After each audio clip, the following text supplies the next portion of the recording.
Hello, everybody.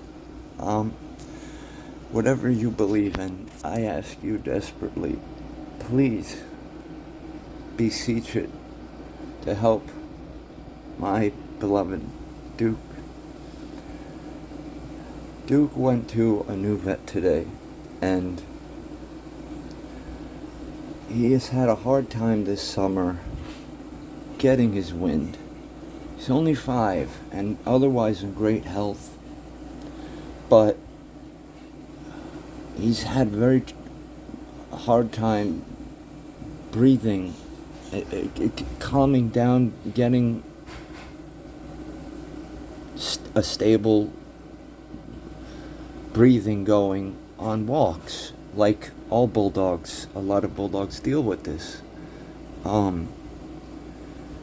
We went to a new vet today and got a great report. They gave him a allergy medication injection. We left the vet and everything was going okay.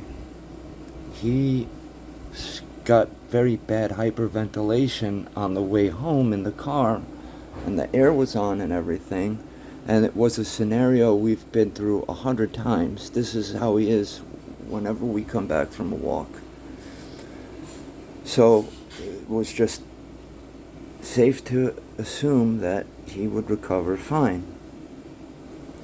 So I went to take care of a job I had to do, and it was not long, only an hour and a half, and I came back into the apartment, and Duke had gotten 10 times worse. He had vomited like foam fluids all over the place. He could not healthily breathe steady at all. He was hyperventilating. I started freaking out. Tried everything I could to get him to calm down. I tried everything I could to figure out if there was an ambulance service or a visiting vet or what have you. I called the vet we just saw. They told me that what he was given would not cause this problem. It was a nightmare trying to get a hold of anybody. There were a bunch of places closed. I called the nearest vet, his old vet.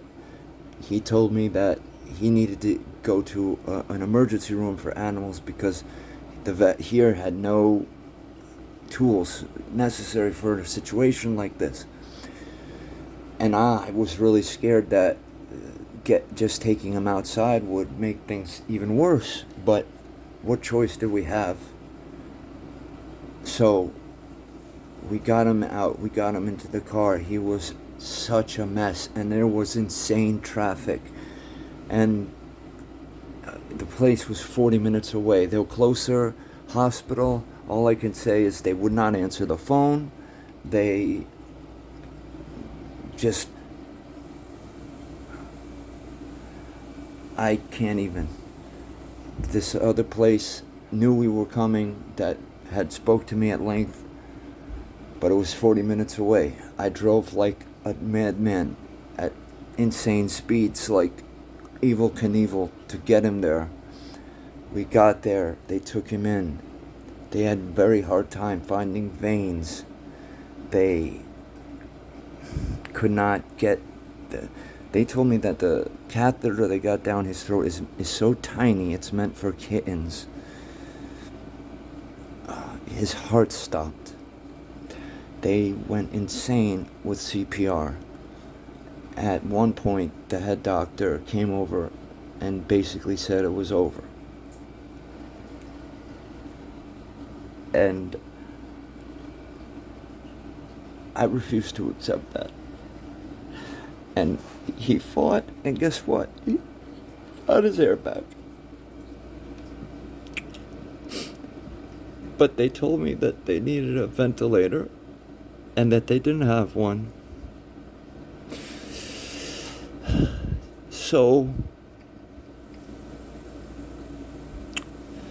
and this continued. And basically, the bottom line is that they twice thought he was done.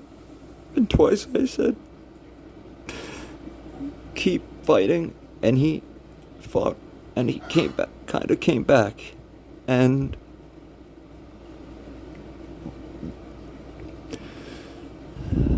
basically, right now, he's there on a ventilator. He has not suffered. He's been given steroids, all you can imagine. The whole place was working on him at the cost of all the other animals. They've given him everything that they can. He's on this ventilator, like I said, and the way it's been left is that there is a chance, but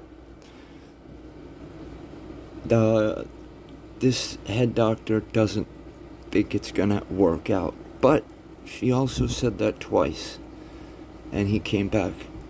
And if they didn't think there was a chance, obviously we wouldn't be doing this. And I asked them everything about, brain damage and things like that. And it's not bad. And everybody's in agreement that he's otherwise healthy. She just says this is the way the things are with the breed, as we know. And he was just a combination of his anxiety, stress, his natural being a bulldog. And his throat was very swollen. There's concern about fluid in the lungs. Things are extremely bad, and the official prognosis is that he's not likely to survive, but he has a chance. And that's why I'm asking you to please, if you believe in God, pray. If you just believe in energy, beseech it. I love you, Duke. I love you.